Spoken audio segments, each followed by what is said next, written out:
Hey guys, welcome back to the channel. In today's video, we're taking a look at the new banner in Illusion Connect. We finally got the select banner for Maki. We're going to check it out and have a talk about whether you should pull on this banner. Me personally am not going to be, but I'll go through my reasoning and let you guys make your decision. So let's get into it.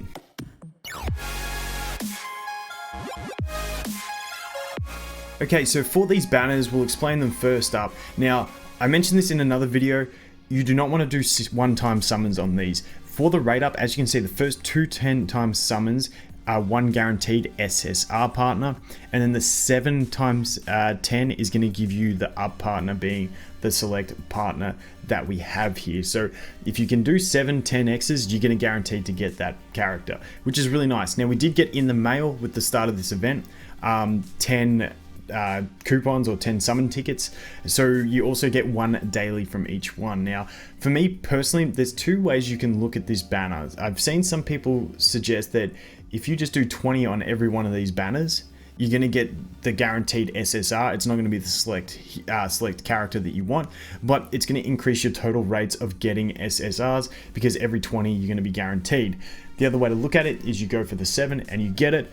The other way to look at it is you just really like the partner and you dump everything you have into it in the form of 10 pulls. Once again, never doing singles on these. Now for me personally, Maki is great. I started with her on a reroll. She's a fantastic character. Now if you're a mega whale, probably worth it to go for it, but mega whales, I'll let you guys make your decisions. For the lighter spenders and the free to play out there, I would personally leave this one because this is around for 6 days and 14 hours when I'm recording this. The next one to come is going to be Kasumi, who is absolutely fantastic. Now the reason I'm going to wait for Kasumi is we'll go ahead and we'll take a quick look at her down here. She's not available on normal banners at the moment, so she's really strong, and the reason I want to look at her is if I can actually find her. Here she is. Now she has these abilities. Oh, they've changed this layout since last time, but basically we go here to her passive. You can't even open it. I don't like this display as much. It cuts in. Anyway, when Kasumi appears, her crit damage is increased by 55%, and she steals all enemy invincibility and shield effects. So taking away their mitigation and increasing her crit damage, and then her ultimate is going to attack a column, deal 265% damage, goes up to 365 or ish, I believe, with the lens upgrade. And she loses 40% HP, but also gains the crit rate. Now, so the losing HP, I'm not too stressed about at all.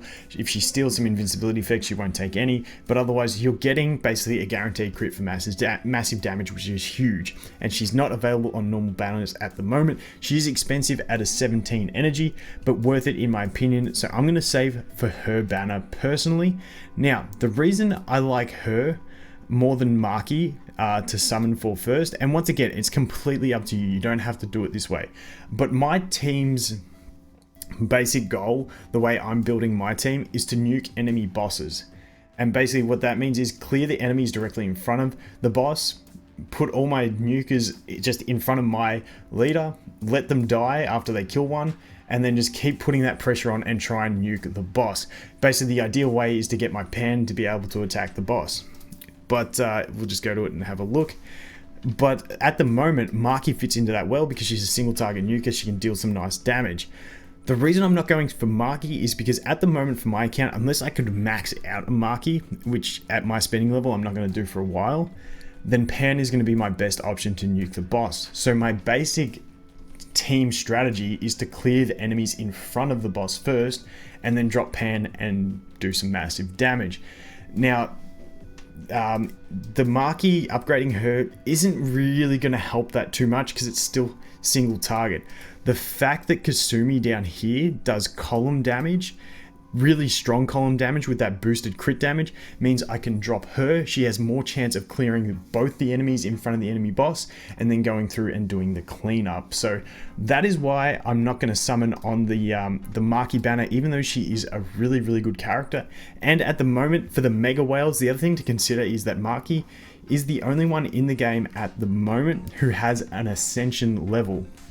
Now once you get to 6-star, which is going to cost you 4 dupes, to get them ascended, it's going to give you a new art for the character, a new skin, but also it's gonna cost you 4 extra dupes. So the cost of getting him from 3-star to 6-star, you basically just repeat that, and that's what you've got to do to get the ascension. Now, she is the only one in there at the moment that can get ascended. On the Taiwanese version, there are more that have them, but for now, she's the only one. So for the mega whales, might be worth pulling because you can really get that extra effectiveness out of her if you're willing to go as far as it takes. But that's the Maki banner. Still decent. Make your decision, but for me personally, I'm waiting for Kasumi because I really like that column clearing power of her, even though she does lose HP. Sometimes, in some cases, it's worth it to lose the HP because then she gets killed, which means you have more room in that center column to drop heroes to go ahead and kill the leader. Anyway, just a quick one for this one. Let me know if you guys are going to pull on this banner or if you're going to save. The other thing about saving is you may have a few more tickets. Actually, before we do leave, the last thing I wanted to mention is over in the shop. If you are a light spender, I have to try and find these now. They had the limited time shop. Here it is, got it. If you are a light spender, now these tickets are very expensive for diamonds. So for free to play, if you want to do them, I personally won't buy these for 400. It's too expensive for me. But if you're a light spender, some of these packs are actually not too bad to go ahead and pick some of these up in preparation for future banners if you want to aim to get those 70 pulls. But that was the last little thing I wanted to mention. Anyway, guys, hope you have an awesome day. Thanks for watching, and I look forward to seeing you in the next one. Cheers.